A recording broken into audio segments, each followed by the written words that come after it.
insulin resistance. And this is where I see the majority actually in my clientele.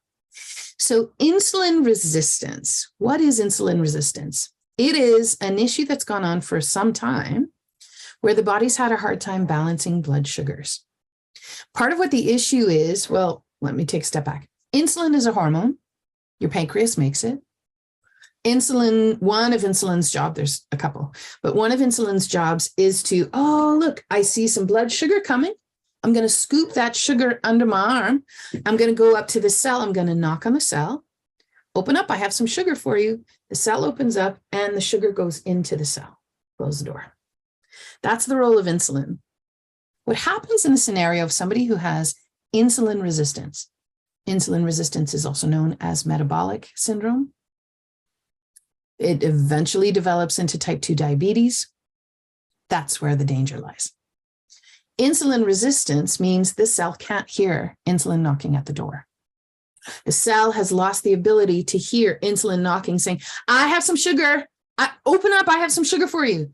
Open up, I have some sugar for you. And the cell can't hear it. What happens in that scenario is the cell can't hear insulin knocking, so now it doesn't get the hit of glucose into the cell.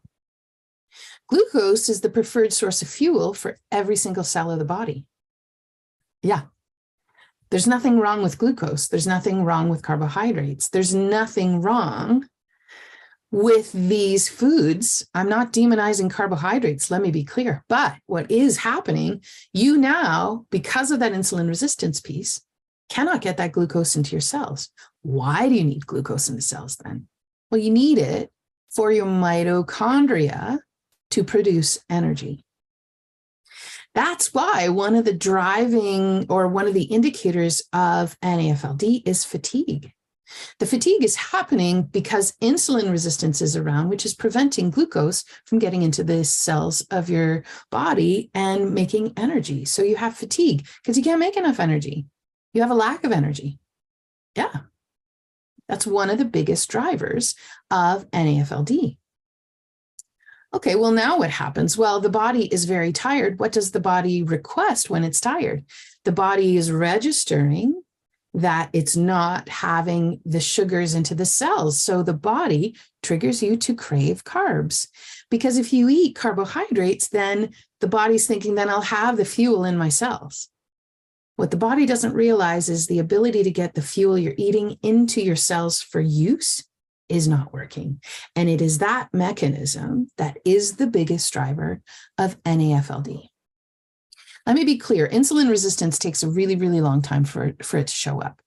And by the time you get to the diagnosis of metabolic syndrome, or further on down the track with type 2 diabetes, it's been around for a very long time. And I want to be clear, it's not because you're eating candy. It is not because you are eating candy or you are eating crackers. No. I mean, it is one of the contributors to it, sure, but it's not the only contributor. And I find it really handy how we can blame everyone for how they eat, and it's how they eat that's the problem. No, it's not. You can be eating like a queen and still have the development towards type 2 diabetes. There's so many other players in there. I know. Anyway, insulin resistance is one of those big drivers of NAFLD. So your ability to digest carbohydrates potentially could be impacted. Your ability to get those sugars into your cells is most probably the biggest driver of why you're such low energy. And now what happens is these sugars course around in the body and lead to the third driver of NAFLD, which is inflammation.